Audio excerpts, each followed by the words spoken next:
Okay. Right, this first session we're going to be talking about identity theory and why it won't work. So first I'll be telling you what identity theory is. In session 2 we're going to be talking about non-reductive physicalism. So I'll have to explain that to you, because first you need to know what reductive physicalism is before you can understand non-reductive. Then I'm going to look at if physicalism won't work, what is the alternative? And of course at the moment you're thinking, well of course physicalism is going to work, so that's not a problem. And in the fourth session I'm going to be looking at, are we asking the wrong question? And session 5 is entirely for you. You'll be asking me questions. I'll probably be doing a lot of talking, but the impetus will come from you. Okay, so let's go straight into session 1, which is identity theory and why it won't work. And what I'm going to do is I'm going to look at the context in which identity theory was postulated, so you know why identity theory was attractive at that time. I'm going to look at what identity theory is, why it's attractive generally, what the arguments are for it, and finally I'm going to look at why we shouldn't accept identity theory. So that's the outline of what I'm going to do.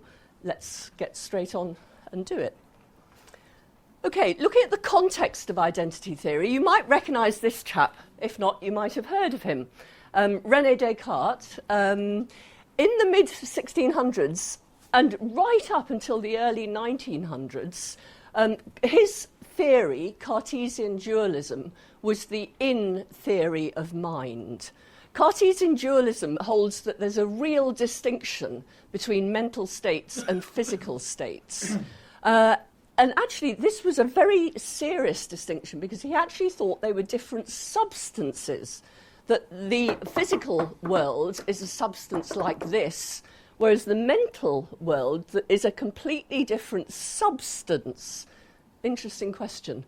But he thought they can't be identical because their essential properties are utterly different. Okay, we're going to look at that in a moment. So the properties of the mental and the properties of the physical, according to Descartes, are completely different.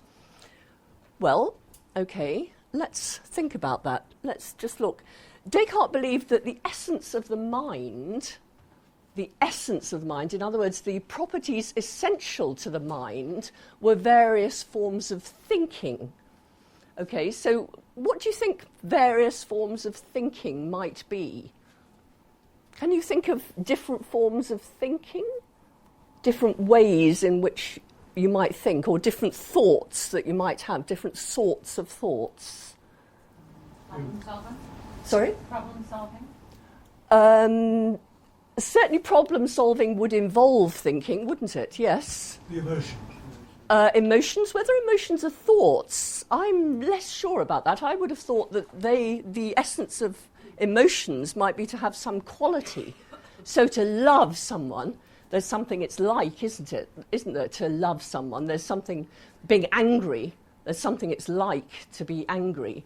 And philosophers call that, those states have some sort of quality or qualia.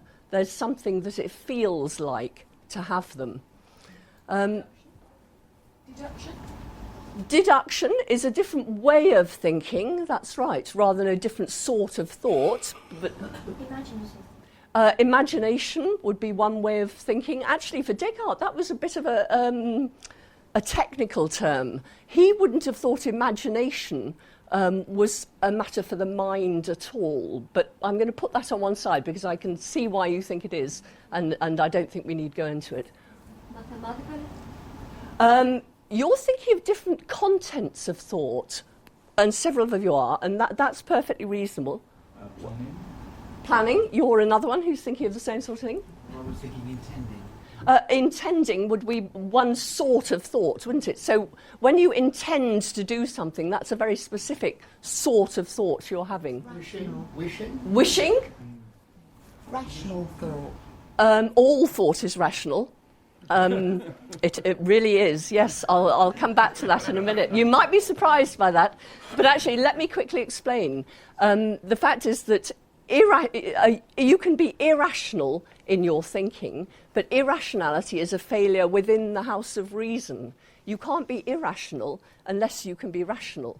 So this table, for example, can't be rational at all, can it? And it can't be rational either. Intuitive thinking. You wouldn't say that was thinking then. Intuitive thought. Intuition, I'd like to put on one side for a minute. Again, we'll come back to that maybe. Okay, that's quite enough. I think in fact, I think it's very good. We're doing very well. Where's a pen? Right. Okay. I now want to think. We've got our feelings in for what the mind is like. What sort of thing are in the mind? I'm going to make a distinction here between the physical realm and the mental realm. Okay, can you all see this? There, is that better? Okay, this is the mental, this is the physical. We're going to look at things. We're going to look at properties. And we're going to look at relations. You probably can't read that, but it doesn't matter. I'll tell you what it is if you forget. Okay, so the things in the mind. We've looked at intentions. We've looked at thoughts generally. What else did we look at? We looked at wishes, hopes. And we looked at emotions. So things like anger and fear and love and so on. We might look at sensations like pain, etc. Okay, give me some things that you think of as physical. What sort of thing do you think of as physical? A table, yep. Rather obviously physical. Tables.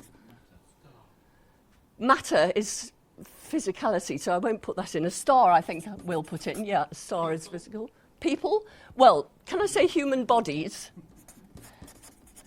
Human bodies are certainly physical. Whether people are is, we'll leave out for a minute. What else is physical? Feelings? Feeling, did you say? Well, we usually think of feeling as mental, don't we? Like air or water, cold, hot, like... Sorry? Like air, we feel air but can't see it. An ear? Air. Air?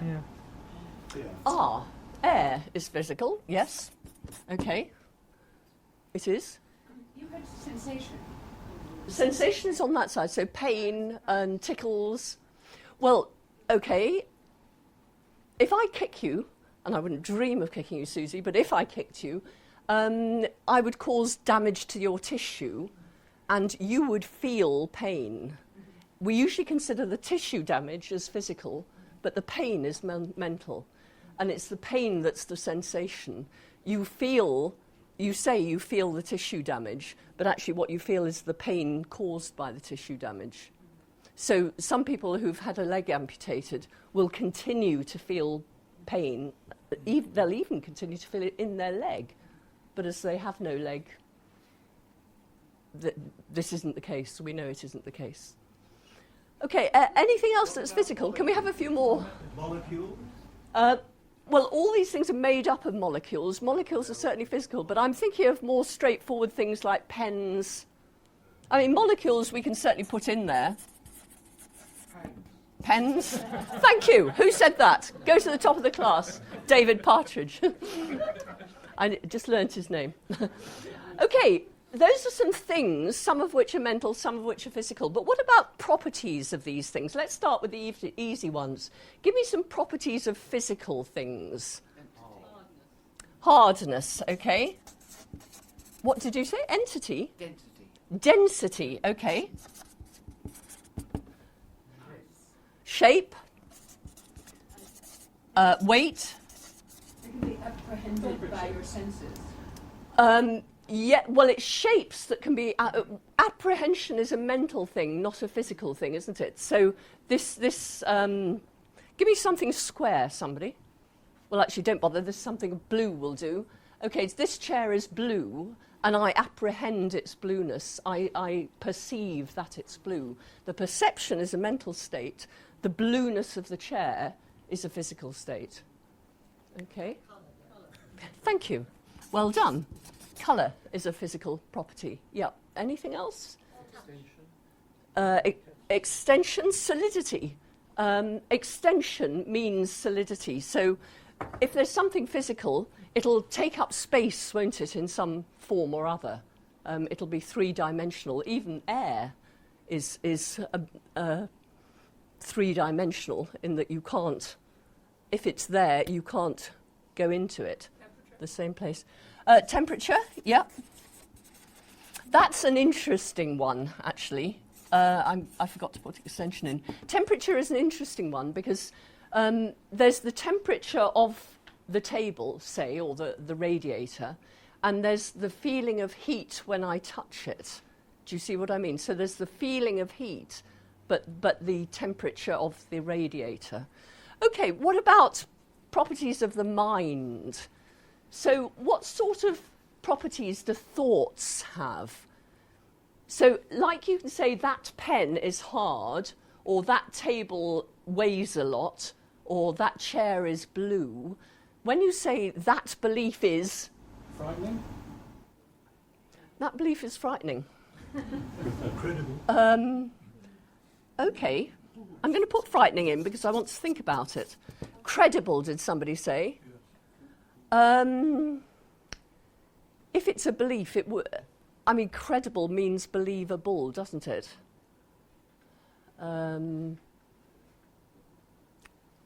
That a belief is a believable. Whoops. Rigid or flexible? We usually think of rigidity over here, actually, because rigidity is a physical state, isn't it? So what do you mean when you say that a belief is... Rigid thinking.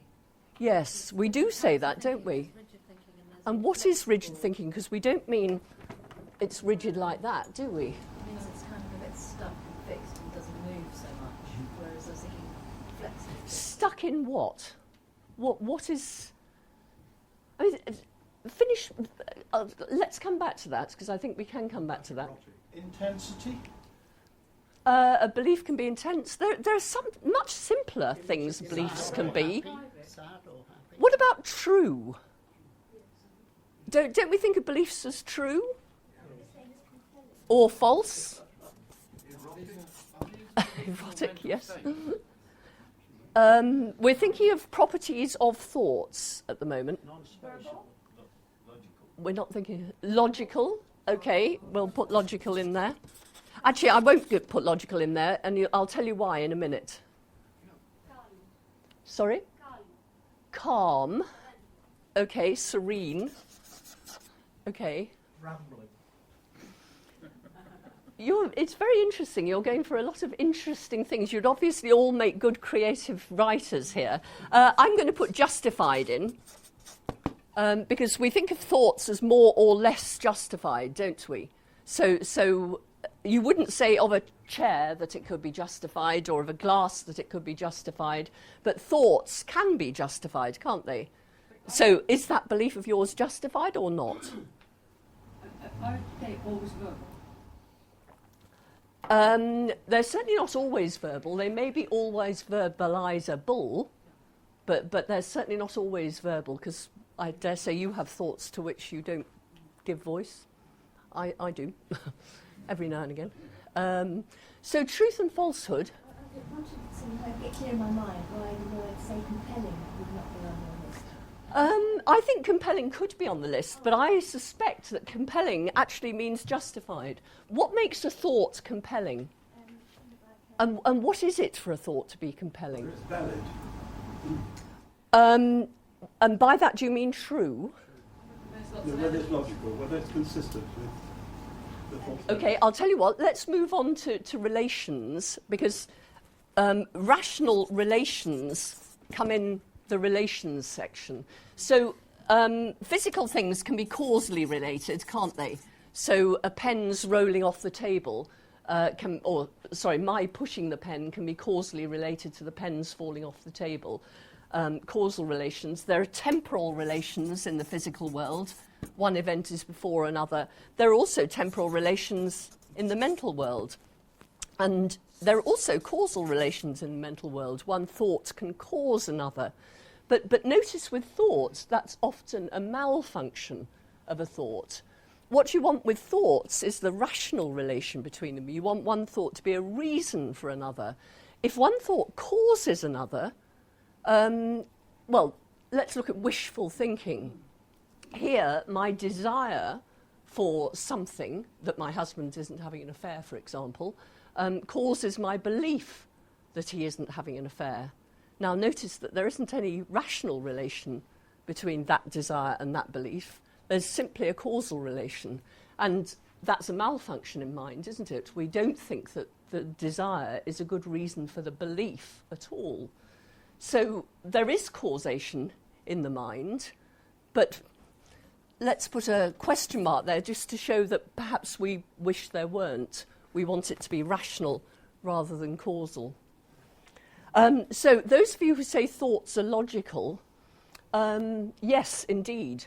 Thoughts enter into logical relations with each other. So if you say, if the dog saw a stranger, it would have barked. The dog saw a stranger, it barks. Yes, there you are. You see, you're all rational people. You can immediately see what you can deduce from the two beliefs that I talked about. And that's because your beliefs are rationally related to each other, and they enter into logical... You can logically deduce one belief from two other beliefs. But there aren't any rational relations in the physical world, are there? This pen doesn't entail anything the way that the two beliefs I just gave you entailed the conclusion you came up with. You can't get two physical things that are consistent with each other, whereas you can have two beliefs that are consistent with each other. So to be consistent is for two beliefs to be true, such that they can be true together. Well, given that tables can't be true and pens can't be true, how can you say that the pen is consistent with the table? You can say that the belief that the pen is black is consistent with the tables being under the pen, for example, but those are beliefs you're talking about, not tables and pens. You said oil and water aren't consistent? Now, what do you mean by consistent here? Well, it's a natural relationship, sort of symbiosis, or whatever, where things can go together, because that's what you're describing in thoughts. But that's, whereas rigid was a metaphor, a physical metaphor for thoughts, consistent is a mental metaphor for physical substances. Oil and water are inconsistent, aren't they, rather than consistent? Yes, I thought. You mean that they don't mix? Yeah. So, I mean, but is there a similarity between the mental and the physical? Well, what does inconsistency mean in the rational realm? Let me tell you. It means, for two beliefs to be inconsistent, it means that they can't both be true together and they can't both be false together. Okay, they can't both be true and they can't both be false. So if one is true, the other is false. And if the other is true, the one is false. See what I mean? That's what it means in the mental realm. But if you put it in the physical realm, you can see where the metaphor comes from, can't you? If you say that But. there's one, there's one table in the room, Yeah. and then I say... Can you speak up so everyone can hear? Then I say a few moments later, there's that table in the room and there's that other table in the room. Yep. Quite regardless of their thoughts, those two facts are inconsistent. Now, okay, what Bob said is if I say there's one table in the room, and then later on he says there's two tables in the room, those two facts, he says, are inconsistent. What's he got wrong? Can anyone else say? Sorry, Bob, I apologise. Yeah, I know you can take it. Hang on.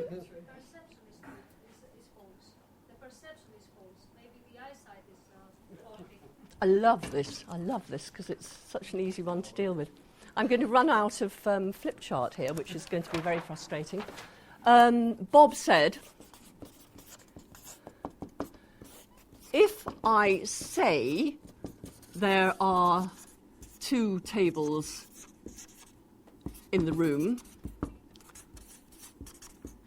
and then I say Actually, can I make it properly inconsistent?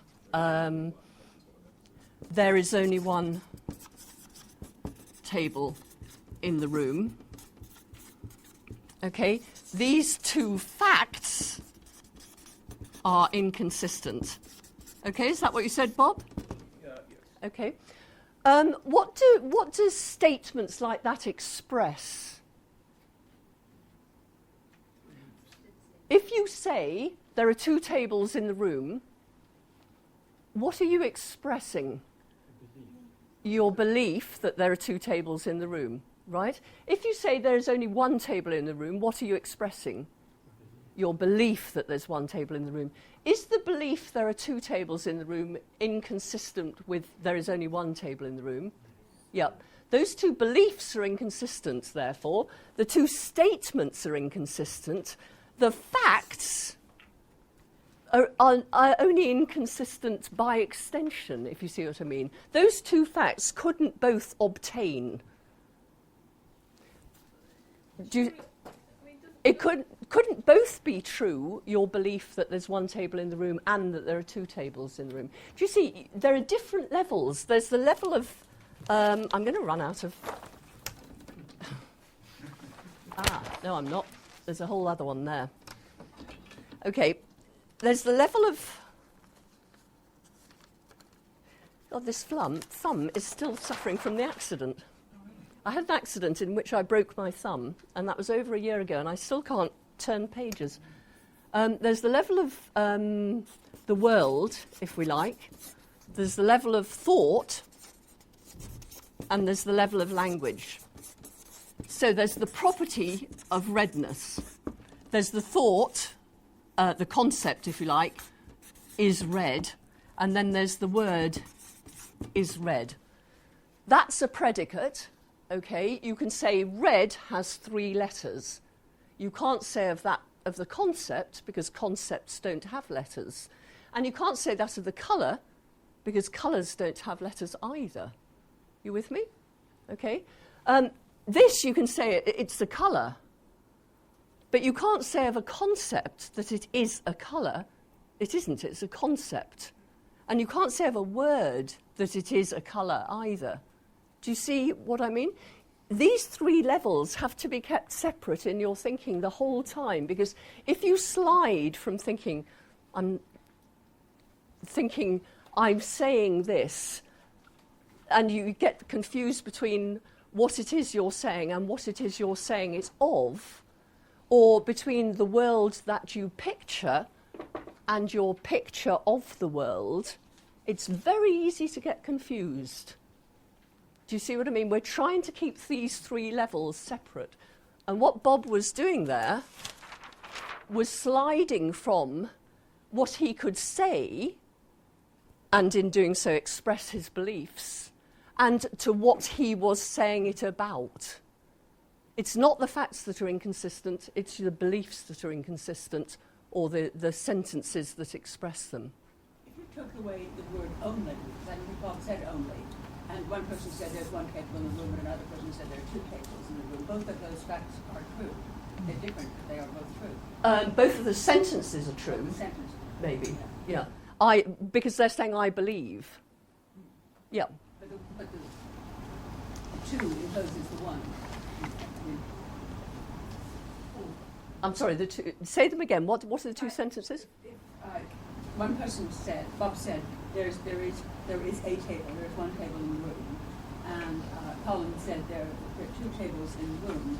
Both would be true beliefs, because one doesn't... Each of them would be expressing their beliefs. Yeah. It would be true of Bob that he believed whatever it was he said he believed. It would be true of Colin that he believed whatever it was he said he believed. Whether their beliefs are true is a completely different question, isn't it? Because if we say, let's move this over so I can use this one as well if I can reach it. Actually, Bill, could you put that over there for me and make it easier? Thank you. What's your name? Mary. Mary. Good, I can spell that. Mary believes Marianne is wearing red. Okay, notice there's a sentence embedded within another sentence. Yep. Okay, so there's the embedding sentence, which is Mary believes that Marianne's wearing red, and there's the embedded sentence, Marianne is wearing red. Now, I think that that's probably true, and that's probably true as well. We'll call this skirt red. No quibbles about maroon or anything like that. But could that be true and that false? Yes. Yeah, Mary could have a false belief. Could they both be false? Yes, I might have put my yellow skirt on today. Could, now I've forgotten which way round I need to go. Could that be true and that false? Yeah. You see, the truth value of what's true about Mary's belief differs quite independently about whether Mary believes is true. I got my syntax mixed up there, but you can see where I was going. One more question, then we're moving on. I think you said that when Bob said there is a table in the room, that was his belief. But are you saying No, he was expressing his belief in a sentence. So, I mean, are you saying that the table only exists by virtue of it being perceivable? No. Or so- No. So you could If say, I said that, I'd give a much better argument for it.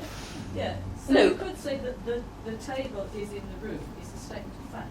It's not a statement of belief. The fact the table's being in the room makes true the sentence, the table is in the room, and it makes true the belief, the sentence is in the room. For that reason, we call it a fact. We might say the fact that the table is in the room makes it true that the statement the table is in the room, etc. But we have to distinguish the fact that makes true the statement and the belief. That's what's important to keep separate here. Okay, let's move on. I need more pens. Let's move back to where we were going here, because we haven't even got on to identity theory yet. Okay, I'm going to add in here,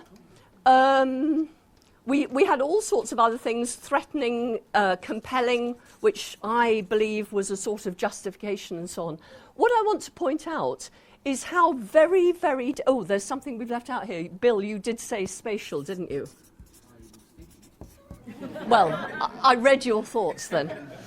The glass rather, is on top of the table. The water is in the glass. The glass is in between Mary and me. Okay, so in the physical world there are spatial relations, but do we have those in the mental world? Can we say that a desire is on top of a belief? No? We might say it metaphorically, but that's what we'd mean. It's metaphorical. What about one belief being in between another? We could say that, couldn't we? But it would mean temporally in between, wouldn't we? We wouldn't mean spatially in between. Beliefs don't seem to occupy space. They don't seem to enter into spatial relations. What I'm getting at here is why Descartes thought that the mind was quite different from the body. He would look and he'd say, well, hang on, the thing about beliefs is they can be true, they can be justified, they can enter into rational relations with each other. Tables can't be true, they can't be justified either. They can't enter into rational relations with each other. Pens can be hard, pens can be weighty, pens can be black, but beliefs can't be hard, weighty, or black. The thing about mental states and physical states is they have completely different properties from each other. And we haven't actually mentioned qualia here, but qualia, the awful feeling of pain, or the pleasant feeling I get when I look at Susie's jacket, red happens to be my favourite colour, etc. What it feels like to be in love, what it feels like to be angry. These are not physical properties. This table doesn't feel these things. It's true that we are human bodies which are physical, and we feel those things, which is quite interesting. But what Descartes thought that meant is that the thing about human beings is that they are persons. When a human body is occupied by, is housed by a human mind, then you get the intermingling of the mind and the body, and that is what a person is. That's why when somebody said persons here, I put human bodies rather than persons, because persons are a mingling of the mind and the body, according to Descartes. Okay, so that's why Descartes thought the mind and body were completely distinct. Now let's move on. It seems obvious that if two states differ in their properties, then they can't be identical to each other, can they? I mean, if two things are going to be the very same thing, they've got to have the same properties, haven't they? They can't have different properties. So as long as we believed that mental states and physical states differed with respect to their properties, indeed their essential properties, we also believed that they had to be states of two different kinds. And this is where dualism came from. The idea that mental states, physical states have completely different properties, therefore they can't be the same thing. One question, Dave, and then I want to move on. If a thought is extended in time, then can't it be extended in sort of space-time and be different aspects of physics? Well, a thought is extended in time, isn't it? A thought can take a while to come, although actually I think a process of thought is extended in time rather than thought itself. But why does that mean it has to be extended in space? Well, if you go along space and time as being one thing. If you think space and time are one thing, then you would have to say it was extended in space. But we don't usually think of thoughts as being extended in space. We can't say a thought is 6 inches long, can we? Not in ordinary world. Not in ordinary world. Anyway, well, we're going to look at identity theory now, so let's look at it. Okay, so that's when I was going to do what I've already done, so we'll move on from that. Okay, there's undoubtedly a problem with the belief that mental states are not physical states. Because if mental states are not physical, which is what Descartes said, and which is what everyone believed on the strength of his argument for so many years, but how could they interact with physical states if they are not themselves physical states? Difficult problem, that. And in the 20th century, it started to become intolerable because we think of physics as causally closed. In other words, if any physical event occurs, it will have been caused by another physical event. There can't be a cause of a physical event that itself falls outside physics. That's what we think. And if that's true, then either mental events are physical events or mental events don't causally interact with physical events. Well, yes, they do. If I throw my pen at you, you'll duck when you see it coming. Seeing the red of the traffic light causes me to put my foot on the brake. When I have a headache, I might take an aspirin, and that will do away with the pain of my headache. My thought that there's water in the glass causes me to take a drink. I mean, we think that mentally interacts with physical all the time. So we don't want to get rid of the idea that mental and physical events causally interact with each other. But then how can we continue claiming that mental events are not physical? That's the thought. So I'm going to look at one of the theories. There were several theories before identity theory. You might have heard of behaviorism. Behaviorism says that mental states are behavioral patterns. So, for example, the having a pain is engaging in avoidance behaviour or saying ow or something like that. But that was very quickly discredited because we think of pain as what causes behavioural patterns of pain, don't we, rather than what is the behavioural pattern. But this is identity theory of mind. And I would be prepared to bet that at least 50% of people in this room, actually, I secretly think that there's at least 99% of people in this room probably holds an identity theory. But I'm now going to tell you why it's wrong. At least, first I'm going to tell you what it is. the aim of the identity theorist is to discover empirical evidence for bridge laws. Now, a bridge law, there are different sorts of law. There are bridge laws and there are causal laws. A bridge law says that all x, fx, and a causal law says for all x, if it is caused by g of x, sort of thing. If and only if. So a bridge law is actually a statement of identity. It says that all f's are g. Okay, all, in this case I've got all pains are identical to C fibre firing, or all believings P are identical to activations of neural state N, or something like that. And the idea is that you're reducing the mental to the physical. You can use these bridge laws, so for every mental predicate is an intention, is a pain, is a feeling of love, is this and that and the other. You can correlate it with a physical predicate in such a way that you can say the mental state is the physical state. They are one and the same state. You see this in the newspapers all the time. They say love is oxytocin activation or something like that, or the belief that P... we get...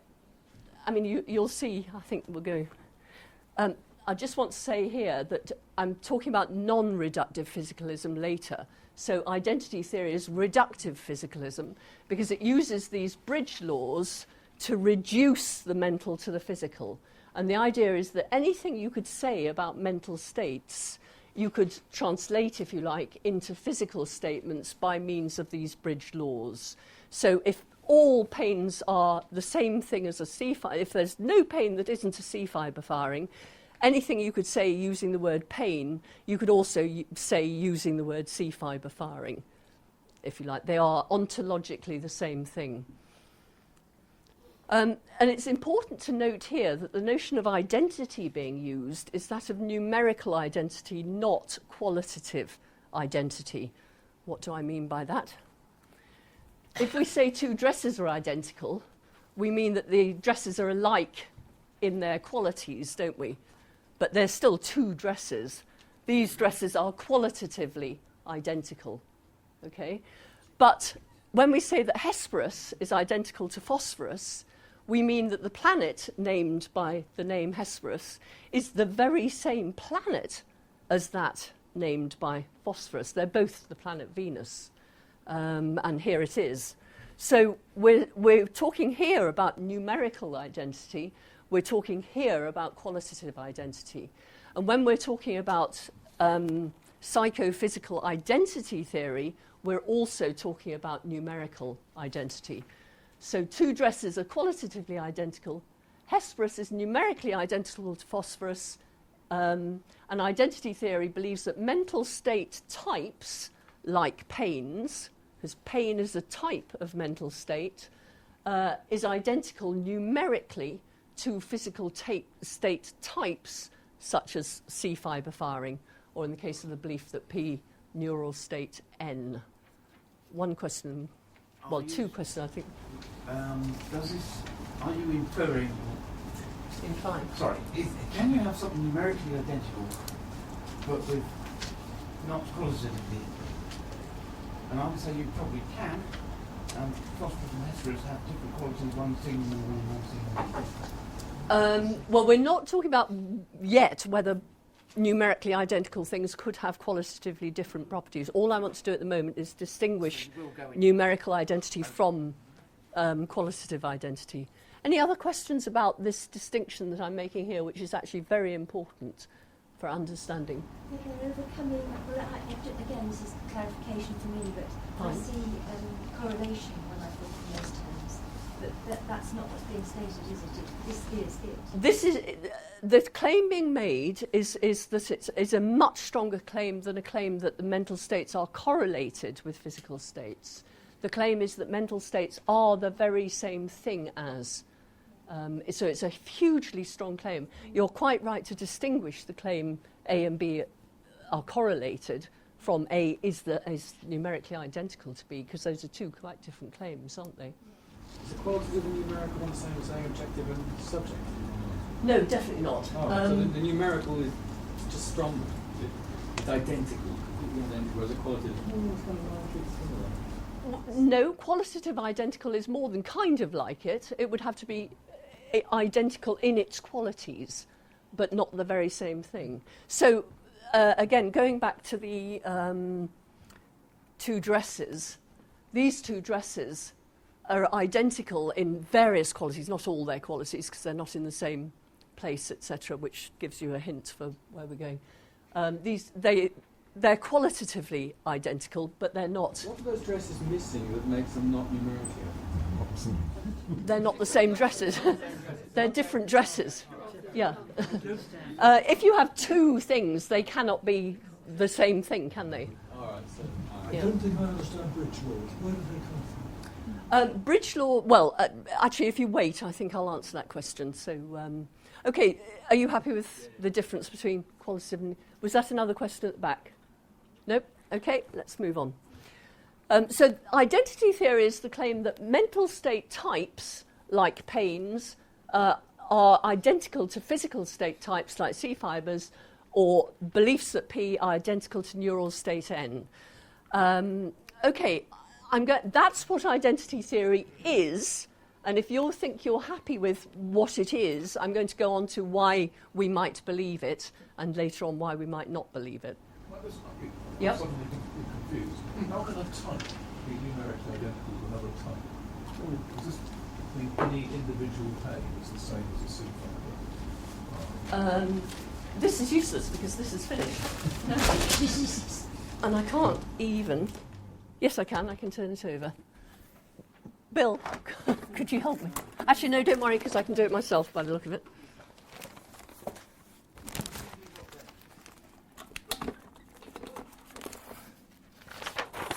Look at that. Efficiency way? Or what? Now all I need is pens that work, then I'd be fine. I've forgotten what I'm about to ask. I was asking how a type, as opposed to an individual thing, can be numerically identical to another. Okay. Is a pain. Okay, there's a mental predicate. This is the relation, and all these are members of that relation, or if you prefer, this is the class of pains, and these are all members of the class of pains. Are you with me? Okay. Then if you have is a C fibre firing, okay, you would also, the class of pains would be exactly the same thing as the class of C fibre firing. So every token that is a pain is a C fibre firing, and every token that is a C fibre firing is a pain. That's what the identity theorist is claiming. Does that make sense? Is that meant to be true? One, then two. Sorry, is that meant to be true because they're able to show brain? I'll talk about that in a minute. I haven't said why we might believe it yet. At the moment, all I've said is this is what the theory is. Okay, I promise I'll go into that, so I will answer that question. Are mental states another word for consciousness? Consciousness is a property of mental states, so, or a type, if you like, of mental states.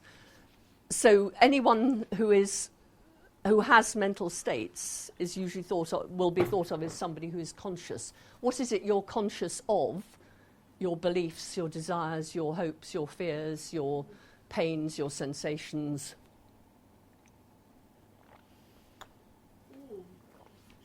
Okay, let's look at why identity theory is attractive. Okay, here's the first reason.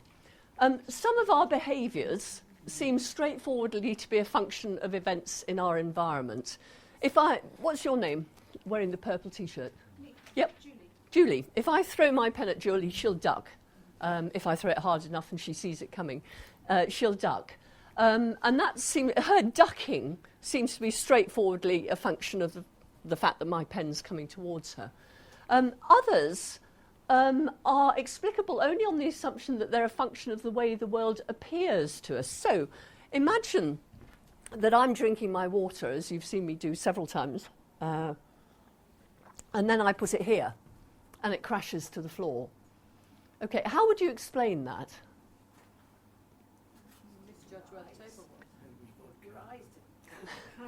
It was vodka, says Alan here at the front. He's so mean, giving away my secrets. That said your eyes misjudged where the table was. Okay, can I put that a little, I would consider it more precisely, but I'm putting words in your mouth, so you can tell me if I'm wrong. I put it there because I believe the table was there. Yes. Yeah, okay. So it was my false belief that caused me to put it down. So if I put it there, you don't even notice it, because why did Marianne put the cup there? Because the table's there. But if I put it here, you move from explaining my behaviour in terms of the world to explaining my behaviour in the terms of the way the world appears to me. Do you see what I mean? You move from thinking about the world that we picture to our picture of the world, or in this case, my picture of the world. We often do that when things go wrong. So you believe you've left your coat on the hook at the beginning of the party, and then you go to get it at the end of the party and it's not there. I thought I left my coat here, you'll say. Immediately going from I left my coat here to I thought I left my coat here. Do you see what I mean? The error shifts you back because something has gone wrong. If your belief had been true, you would never have even noticed that you had a belief. But because it's false, you're pushed back into thinking about your beliefs about the world rather than the world about which you have beliefs. See what I mean?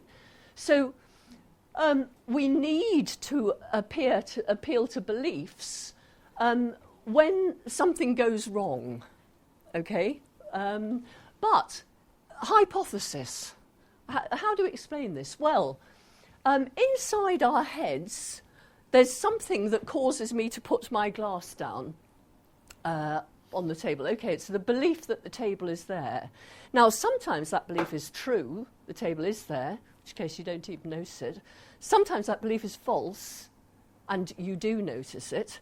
But inside my head, there's one and the same neural state that's causing the action on both occasions. On one occasion, the world isn't willing, and on the other occasion, the world is.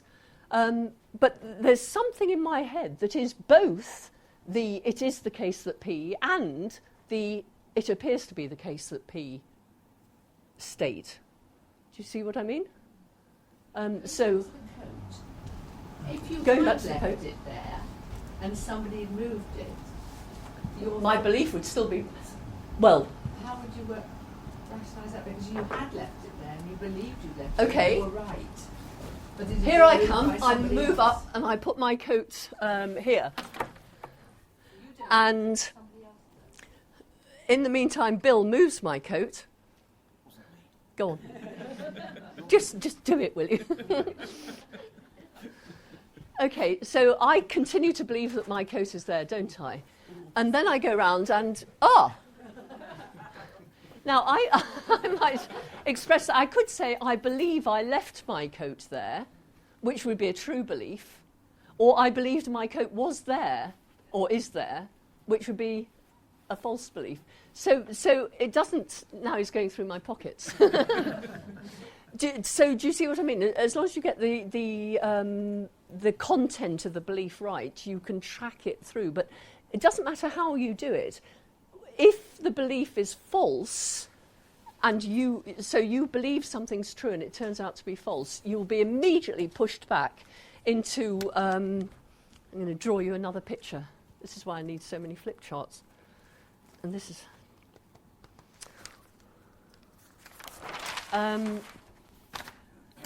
okay, here's the world that we picture. And here's our picture of the world. And usually we're conscious only of that. We go through the world and we're conscious of tables and pens and watches and curtains and things like that. We don't ever think about this lot. But then something goes wrong, and we suddenly think, oh, I thought my coat was there. And actually what you are here is you're constructing a picture of your picture of the world, aren't you? So instead of thinking that your coat is on the hanger, you're thinking my belief that the coat is on the hanger is false. See what I mean? So here you've got coat on hanger, and here you've got belief coat is on hanger is false. So here's the object and here's the predicate, the subject rather, and here's the predicate, and here's the subject and here's the predicate. Completely different. And here, what have you got here? Can anyone tell me?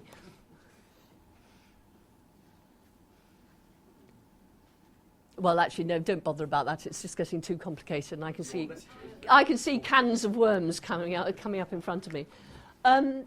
But do you see why we would think that there's something in my head that is the same whether my belief is true or not? And so it looks as if beliefs are in the head, we think. Well, we know what goes on inside the head now. Descartes would have known too. There are neural states that activate in response to environmental stimuli and that causally impact on our behaviour. So my putting the glass down, there's going to be a neural state causally implicated in the production of that behaviour, whether that behaviour is based on a true belief that the table's there or based on a false belief that the table's there. See what I mean? Obviously, beliefs are in the head. Obviously they are. And obviously they're neural states. There is a neural state in there that is both, that is the belief that the belief that the table is there, and whether the belief is false or true or not is something to do with the world, nothing to do with what's going on inside my head. Because inside my head it looks the same to me whether the belief is true or false, doesn't it? Think about hallucinations. Okay, that's the first reason. Second reason, well, we've looked at this reason, but not as a reason. We dearly want to think of the mental as causally efficacious. We want to think that it's the fact that we love our partner that caused us to marry him or her. We want to think that it's because the glass is full that I put it to my lips and take a drink and so on. But because we think of physics as causally closed, in other words, physical events don't just pop out of the physical and pop back in again, we think that everything that causes a physical event, causally interacts with a physical event, must itself be physical. Given this, if mental states are not physical states, it makes mental state causation look problematic. But if mental states are physical, which is what the identity theory says, no problem. Of course they can causally interact with physical states. No problem. So that was 2. 3, Occam's razor, of which you may have heard, tells us that we shouldn't multiply entities unnecessarily. We should take theories, if we have 2 possible theories, both of which would explain a phenomenon, then we should take the simplest theory rather than the more complicated one. Because there's no reason to take the more complicated one. If both of them explain it, then... So dualism will explain psychophysical... dualism doesn't explain psychophysical interaction, but physicalism, reductive physicalism of this kind, does explain causal interaction, and what's more, it's ontologically more parsimonious. That was a good word, wasn't it? So reducing the mental to the physical immediately halves the numbers of entities that we've got to admit into our ontology. Ontology, I should have said, is our list of what exists. So if you believe in ghosts, then on your list of what exists you have ghosts. You admit ghosts into your ontology. If we say that mental states... So we have an ontology that says, OK, there are ghosts and pens and tables and mental states and physical states or neurophysical states. And we've just said that these 2 are the same thing, so our ontology is immediately looking much neater. get rid of a whole class of entities and say that they're the same as the other class. Oh, look, a fourth reason.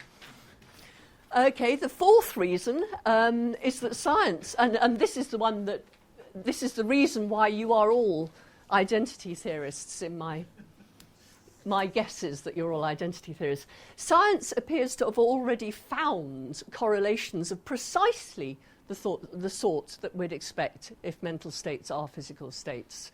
If mental states are physical states, then you don't get a mental state, you don't get a pain without a C fibre firing. You don't get a C fibre firing without a pain. And science has come up with this. This, according to Neuroscience News, these are thoughts you can see on this functional magnetic resonance imaging scan. And here you've got pain, and here you've got empathy. So this person is actually feeling pain. This person is merely empathizing with somebody else who's feeling pain.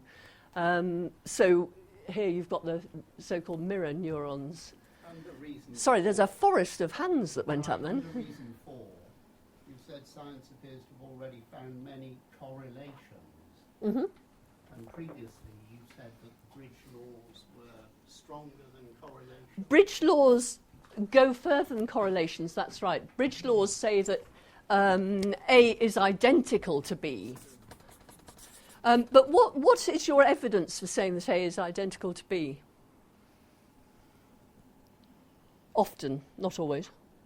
Well, that they have the same properties in common.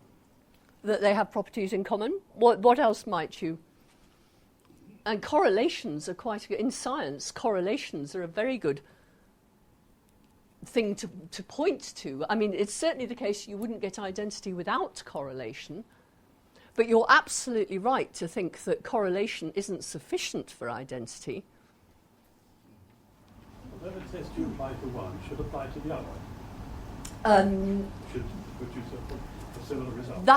That would be evidence for identity, but actually most in science, judging from the newspapers, which is a very bad way to judge science, you would think that finding a correlation is sufficient for finding an identity. And actually, reading a lot of papers by various people, you would think that many scientists also think the same. They think quite clearly, for example, that you can measure action potentials and measure the time at which an action potential occurs before an action occurs, and what you have measured is the intention with which the action was performed. In other words, the intention is the same thing as whatever the physical state. But you're saying it's incomplete. Well, I'm not saying anything at the moment. All I'm doing is putting the reasons for why we should believe in identity theory. I was going to make the same point. All science has done is it's shown that particular parts of the brain showing activity are correlated with some sensations, but they have no theory for explaining why that is so. Look, will you all stop ruining my theory that you're all identity theorists? Okay, you may not be. You're absolutely right. What I'm doing is I'm giving the reasons why you might believe in identity theory and why people did believe in identity theory. What they believed was, go back just quickly over the 4 reasons. Okay, the first one, there seems to be something, the way the world appears and the way the world, your belief that P, whether it's true or false, seems to be the same in respect of how you act. So whether your belief is true or false is completely irrelevant to what you do. And that's one reason for believing identity theory. Second reason for believing it, we want to think of the mental as causally efficacious. We can only do that, apparently, if the mental is the physical. Thirdly, it's nice and parsimonious. We can make life simpler if we say mental states are physical states.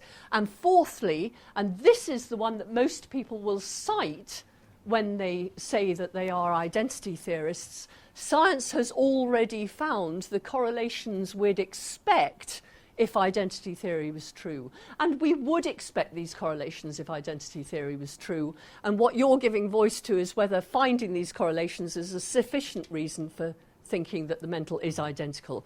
And of course I sympathise.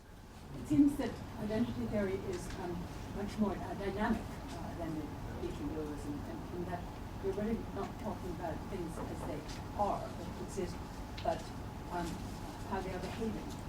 No, both they're as dynamic as each other.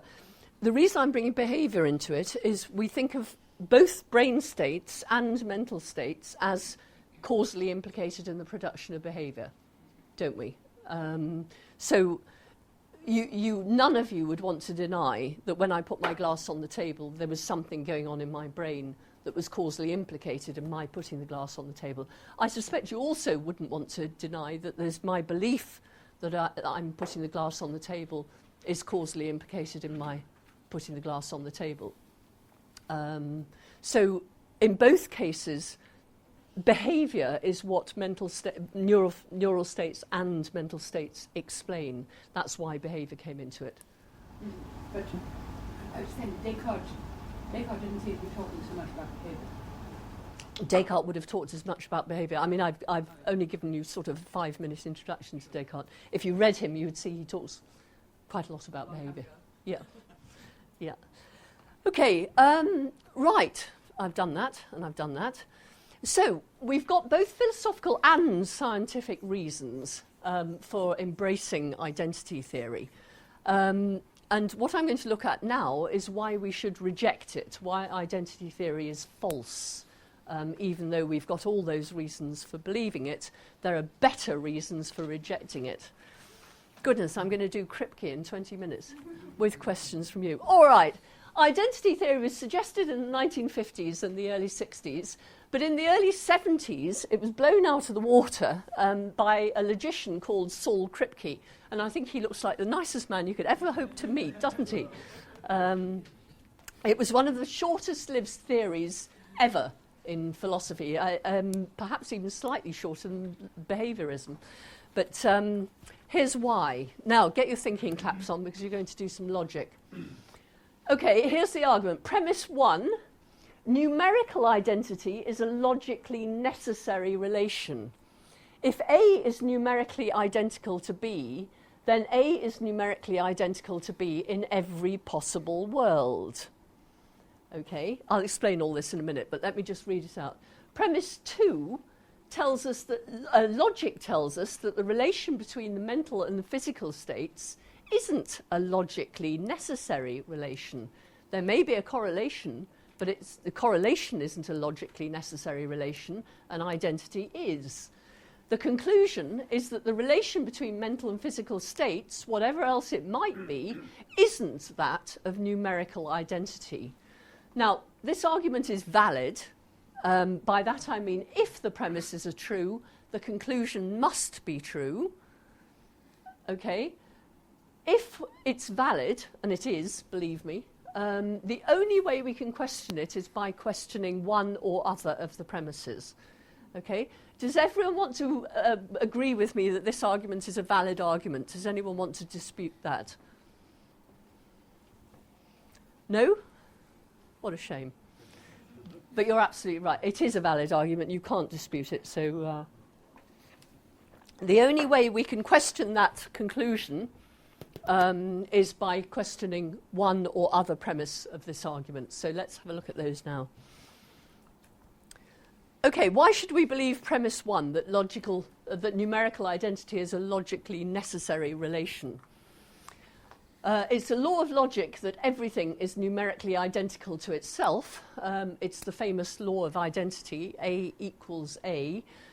I don't know where I would go if you wanted to question that law. No! Go on then, Bob, question it. Well, the example, I've been reading this and trying to understand it. The example that Kripke gives, or one example, Kripke, is that the evening star, what's it called, Hesperus, is identical with phosphorus. People didn't know that for hundreds of years, and then they discovered... Yeah, I know what you're going into. All I want you to look at the moment, I am going to go into the objection you're looking at, but you're jumping far too far ahead. All I want at the moment, does anyone want to question this law of logic? that A is identical to itself, that everything is identical to itself. Everything is numerically the same thing as itself. Bob, shut up. Much as I love you, this is not the moment. Can I just say one? Yes, as long as you're not going to question. No, I was just going to say that this excludes, does not allow any thinking in terms of possible worlds, does it? You know, I can't into that exploration of thought because it's shut If off. something's a law of logic, then it's true over every possible world. I was thinking of Gru and Green. No, I don't. I really wouldn't think of GRU at this point. Okay. So much so that I won't even explain what GRU is to everybody else who doesn't know. No, just that's where I was trying to come from. Yeah. Language.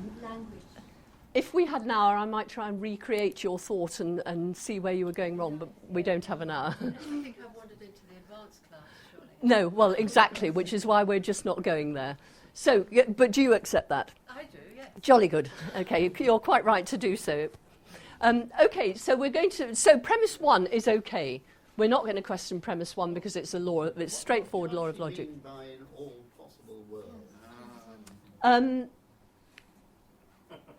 Well, you can use less incendiary language by talking about all possibilities, all possible situations. You don't have to say all possible worlds. So as long as you believe that there are... I mean, do you think it's possible that I was wearing jeans today? No? You The evidence is that you're not, but you could have been. I could have been, couldn't I? Exactly. So there's a possible world. Philosophers might say there is a possible world in which I was wearing jeans. And all we mean is that this world is such that there is a possible way it might have been, which is I was wearing jeans. So possible world talk isn't really as arcane as it sounds, unless you're Kripke, in which case it is arcane. No, Lewis, not Kripke. Okay, why should we believe premise two? Premise two is logic tells us that the relation between mental and physical states is not a logically necessary relation.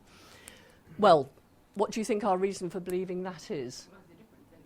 That all the things we went through before when we were looking at Descartes, we thought, okay, well, hang on a second. Do we really believe that if it's a C fibre, it is pain? So if we see somebody who's clearly in pain, who hasn't got any C fibres but is clearly in pain... Well, actually, let's just move on to the next.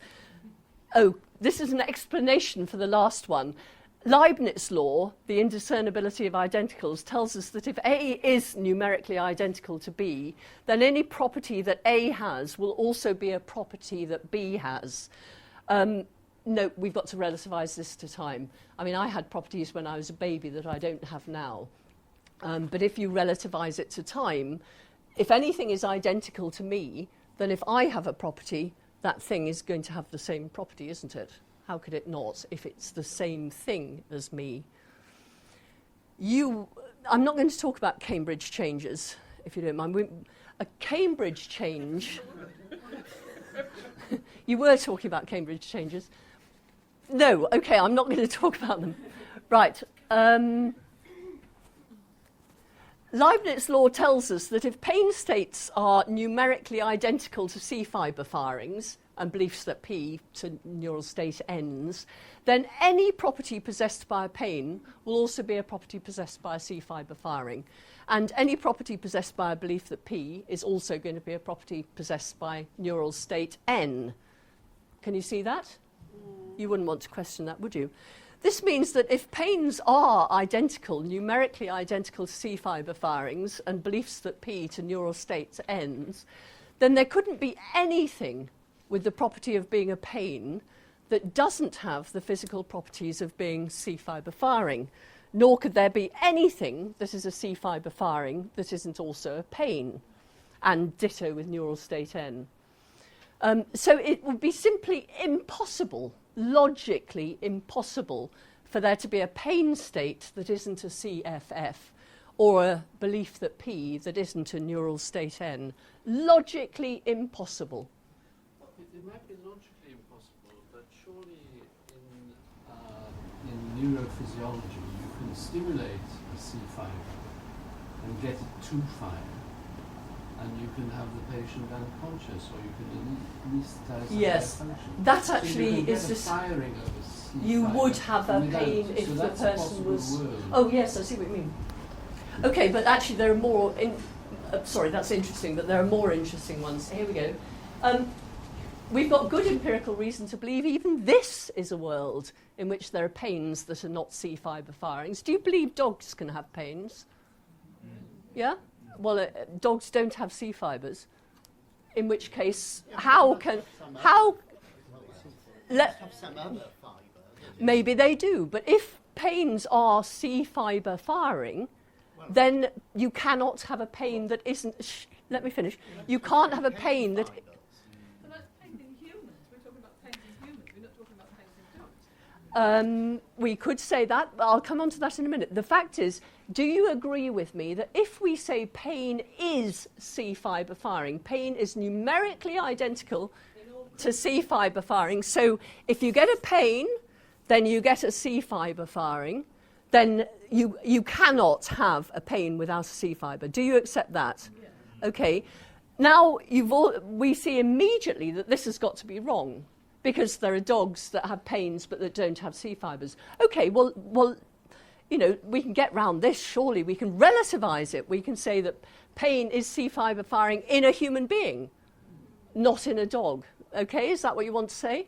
Well, you could have phantom pain in a limb that doesn't Well, have a let's... C fibre. This is all empirical, isn't it? I mean, this isn't... If it was empirical... Sorry, don't sneer like that when you say empirical. There's nothing wrong with empirical. When we say a pain is a C fibre, that's not meant to be a logical thing. It's meant to be what's been empirically discovered. And therefore, if it turns out that all pains are C fibres, I mean, if that really is what scientists discover, then I knew you were all... it'll become logically necessary that they are. It can't become logically necessary. If pain... You are overestimating, or are you underestimating? I'd have to think about that. The thing is, the identity theory was as simple as you are now seeing that it was, and seeing why it's wrong. The identity theory says pain is C fibre firing.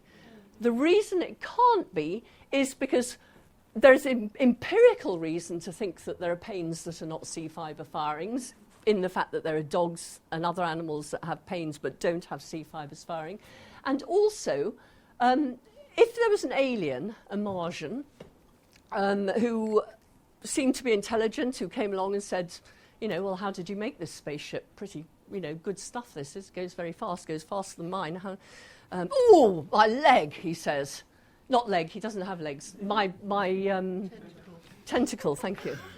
Oh, and you think, well, he doesn't have C fibres, can't be in pain. Would we think that? No, because C fibres have got nothing to do with what being a pain is.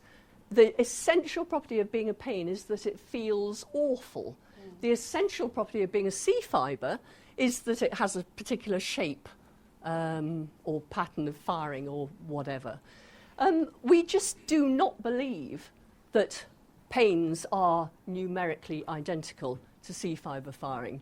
So when we consider the properties peculiar to pains and beliefs, the properties without which these states wouldn't be the states they are, these properties just aren't necessary to any particular state in the way that they're necessary to a mental state.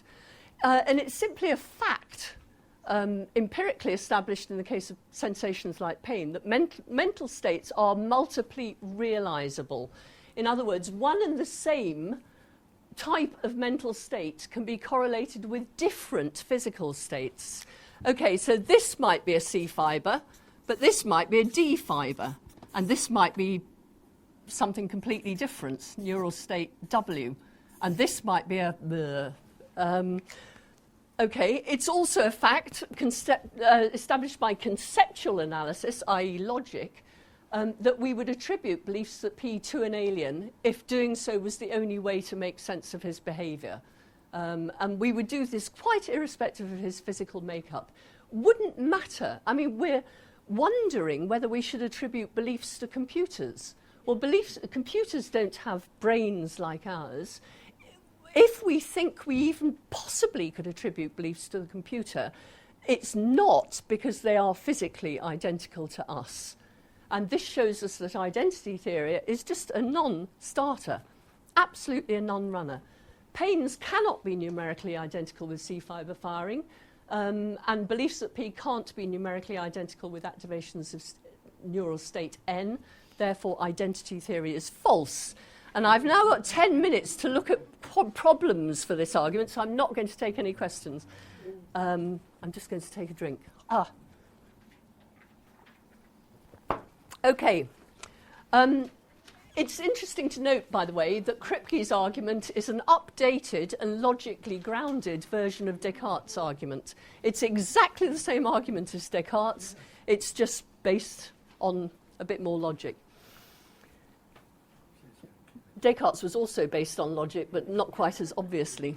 But here, that all happened rather quickly, didn't it? We introduced identity theory. Everyone thought it sounded like a lovely theory, lots of good reasons for it, but suddenly it's gone. Surely there's something wrong with Kripke's argument, given how attractive identity theory is. Okay, let's see how we might object to it. Here's your objection, sir. What's your name? Leo.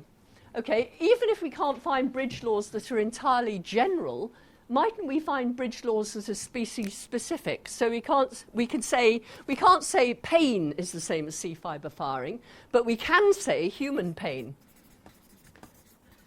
is identical to C fibre firing. Okay, that would be okay. So we just weaken the identity claim and thereby make it stronger. Okay, response, we'd still have the problem of unusual species members. If somebody seemed, from everything he'd said and did over time, and after covert scrutiny, of course, if he seemed to be in pain and yet to lack C fibre firing, would we continue to insist he couldn't be in pain? No, we wouldn't. We would think he could be in pain.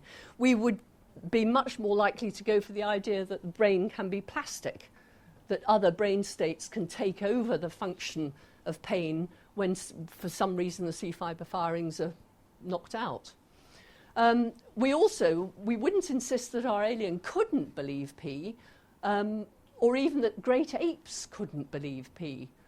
So, does that strike you as a non sequitur? It does me at the moment. Maybe I'm just not seeing. Anyway, if it does, ignore it. I probably had a reason for putting it there, but it's... okay, so we can't relativize it to species. That's not going to work either. The fact is, if it's not an identity, it's not an identity even relative to species. Does not depend on what you mean by pain. I mean, if you say the word Well, pain, what do you mean by pain? Well, I mean pain in human being. I mean, all this to put together, you said it's pain... When your dog... No, let's forget your dog. I would call it something... the dog is behaving in the same way that I might behave if I had pain. But if I know that that's caused by something different, which I don't know whether they have... You might not call it pain. I might not call it pain, yeah. But, I mean, it could Okay, no, hang on. That would be a way of... okay, the objection to identity theory is, hang on, the dog's not got C fibres, but it is in pain. Response to that, in defence of identity theory, is the dog is not in pain. It's exhibiting behaviour which in a human being would be pain. But it's not in pain. It's not in pain because we've said that... Do people think that... people have thought that way, yeah. Descartes actually believed dogs couldn't be in pain, but for a slightly different reason.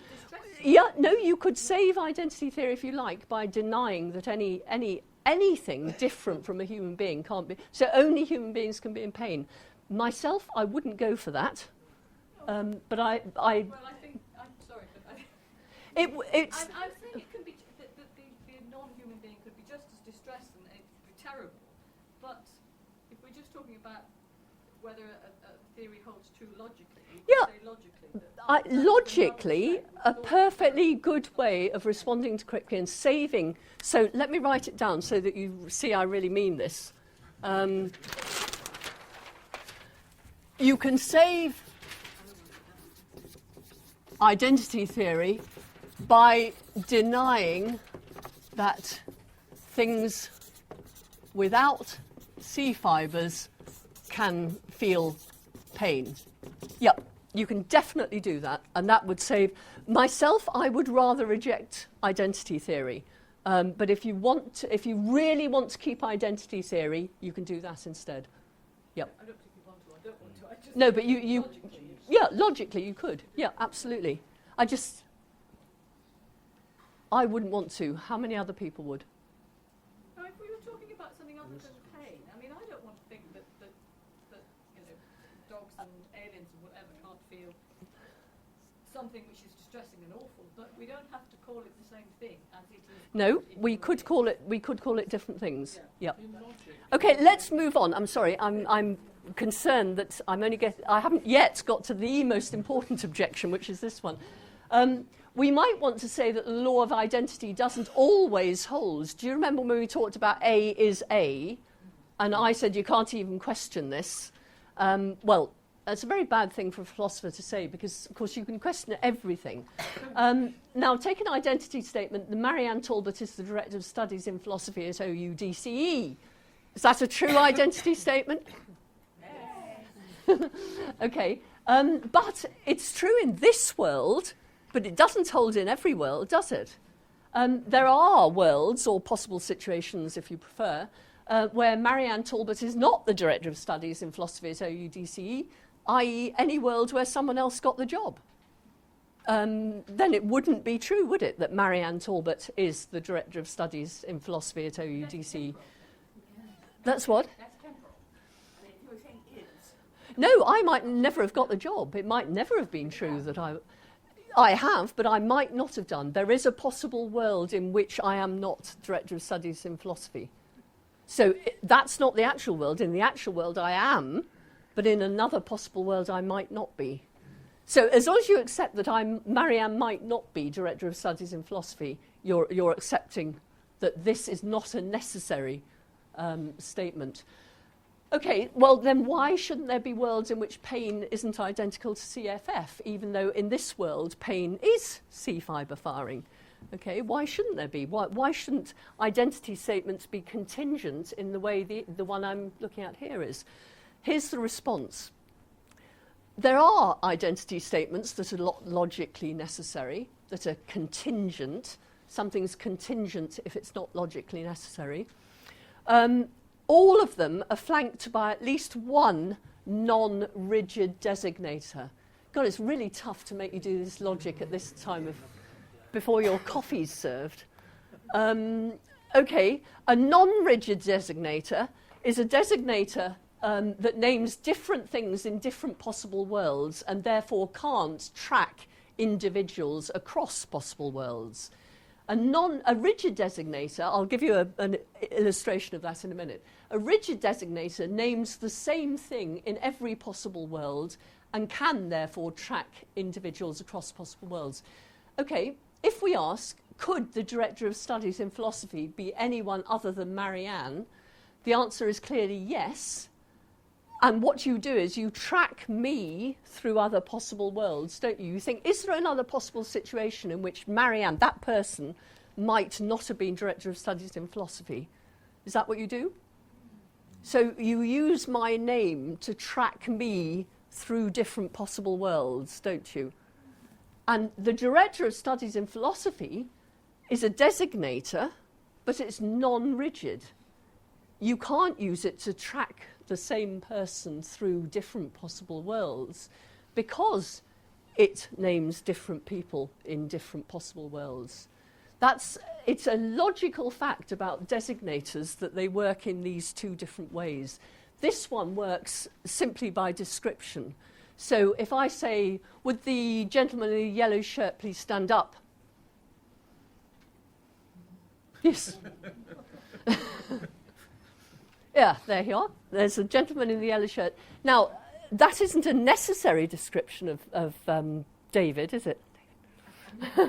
But it does happen to be a description that uniquely identifies him in this room.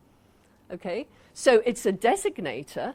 I got him by using it, but it's not a designator that can track him across different possible worlds, because I can say, is there a possible situation in which David isn't wearing yellow? Yes, there is.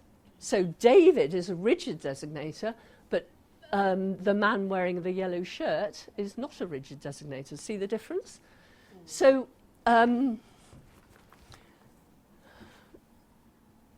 if an identity statement is flanked by two rigid designators, then it's necessarily true. And if it's flanked by even one non-rigid designator, then it's contingently true. So MT equals MT. If this is the same in every possible world, and this name's the same person in every possible world, then if this person is that person in this world, you can see that this is going to be this person in every possible world. Yeah? Whereas if you have MT equals DOSOUTCE, and this name's a different person, can you see? That would be a contingent identity statement, and that would be a necessary one. So, if pain is a rigid designator, and if C-fibre firing is a rigid designator, and if these two are rigid designators, then Kripke's argument holds. Are you with me? That's really very difficult to understand, but you'll be able to track that through with what I've given you here. Is it fairly quick? I don't know. Are there any rigid designators? Because I don't think there are. Are there any rigid designators? Yes, I don't think there are any, because you could have a different name. Oh, okay. I could have a different name. What would that mean? Say I was called Lucy Smith. So there's a possible world in which Marianne Talbot is called Lucy Smith. Do you see what I mean? You're still tracking me through the worlds by using my name, but you're looking at the world in which I was called Lucy Smith. It's exactly the same. So is called Lucy Smith is a non-rigid designator, whereas Lucy Smith would be a rigid designator. So we define a level of a rigid designator. You just use your intuitions to ask yourself whether a word takes you through different possible worlds, picking out the same thing. So does the word pain in every possible world pick out something that feels awful? Could there be a world in which pain didn't feel awful? Look, there's some people who like feeling awful, right? Pain seems to be a rigid designator. It seems to designate that horrible feeling, which comes in many different forms, as we know. C-fibre firing seems to rigidly designate... It's the concept, not the word, isn't it? Yeah, it's the way the language is used, isn't it? Pain in some other culture may be a word which means a different sentence. Do you remember my answer to what if I was called Lucy Smith? Is called Lucy Smith is not a rigid designator. Is called pain isn't a rigid designator. Pain is a rigid designator. Okay, let's carry on. That's a really... Okay, we can look. Are these words rigid designators? You can question that. Okay, I've suggested they are, but this is a way to get at Kripke's argument. Do they name the very same thing in every world in which that thing exists? Can you use these words to track states through different possible worlds? If not, you can diffuse Kripke's argument. So I've given you three questions here, such that if you answer yes to any of them, you can question Kripke. You can also question Kripke in the way... sorry, what's your name? Penny wanted to question it. Could you say that just because pain feels awful in every world, it doesn't mean to say that everything that feels awful is pain? No, of course not. No, that would be to get your Venn diagrams mixed up. Yeah. Yeah. So you could have a state which felt awful. But don't forget, identity theory says that it's a biconditional. It does say that everything that's a CFF is a pain, and everything that's a pain is a CFF. So identity theory. Yeah, but what we were saying was that you were challenging that because, or it was being challenged because saying these dogs, they don't have C fibers, but they do have pain. So all I was saying was that they don't have C fibers, but they might have something else which causes them a state which is as awful as pain. Well, I do think if you... Okay, well, if you're going to say that other species don't feel pain, I think you probably do have to say that there are states that feel awful that are not pain. Yeah, that's all I'm saying, that it's Yeah. possible. So Yeah. you could still have the original Yep. belief. If you want to question it, you can answer any of these questions. I'm just going to move on. Okay, I'm going to eat into the next session a little bit.